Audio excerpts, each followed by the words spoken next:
अच्छा भैया ध्यान दी।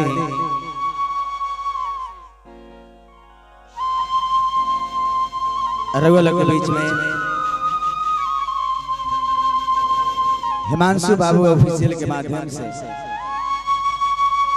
छठ के पावन महीना में बड़ी सुंदर एगो छठ गीत से सेवा रहता। रघुआ सब ये भजन के अगर सुनत नहीं तो चैनल के सब्सक्राइब करी, शेयर करी और लाइक कमेंट जरूर करी। अगर कोई गलती होगी तो के क्षमा करे जा।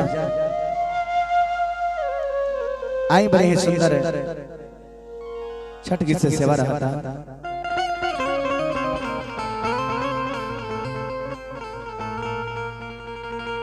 उगिए सूरज मल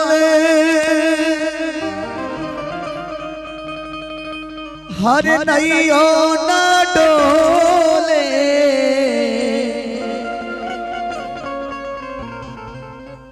उगिए सूरज मल हर नैयो न डोले, कोयलिया बोले हो गई ले भोरे भीनु सा, रे कोयलिया बोले हो गई ले भोरे भीनु सा। उगिए सूरज मल नैया न डोले, उगिए सूरज मल नैया न डोले, रे कोयलिया बोले हो गई ले भोरे भीनु सा, रे कोयलिया बोले हो गई ले भोरे भीनु सा।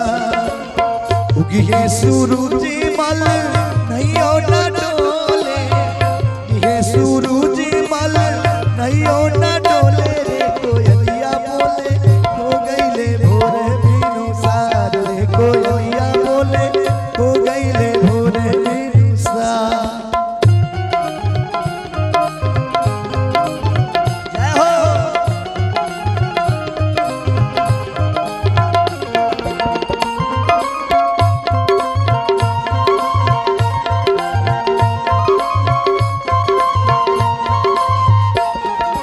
दुई दिन के भूखल दिवई जल बिच बारी ठार जी, हाथ में कलश लेके कल पे करे इंतजार जी।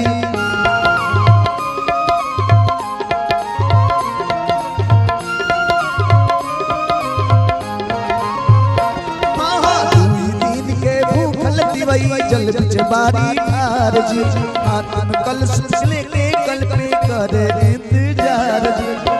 होठवा झुराई गईले मुहवो न खोले रे, होठवा झुराई गईले मुहवो न खोले, रे कोयलिया बोले हो गईले भोरे भीनु सा, रे कोयलिया बोले हो गईले भोरे भीनु सा।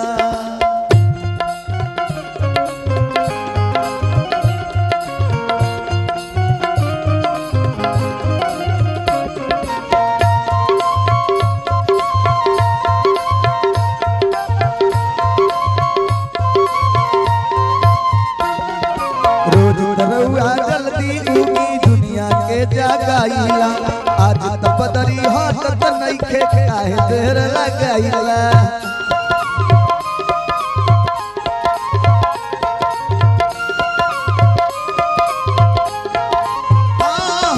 रोज दरुआ जल्दी जागी दुनिया के जगाइला, आज त बदरी हटत नइखे काहे देर लगाइला। ललकी किरनिया देखनी गोले गोले, ललकी किरनिया देखनी गोले गोले, रे कोयलिया बोले हो गईले भोरे भीनु सा, रे कोयलिया बोले हो गईले भोरे भीनु सा। उगिए सूरज मल नैया न डोले, उगिए सूरज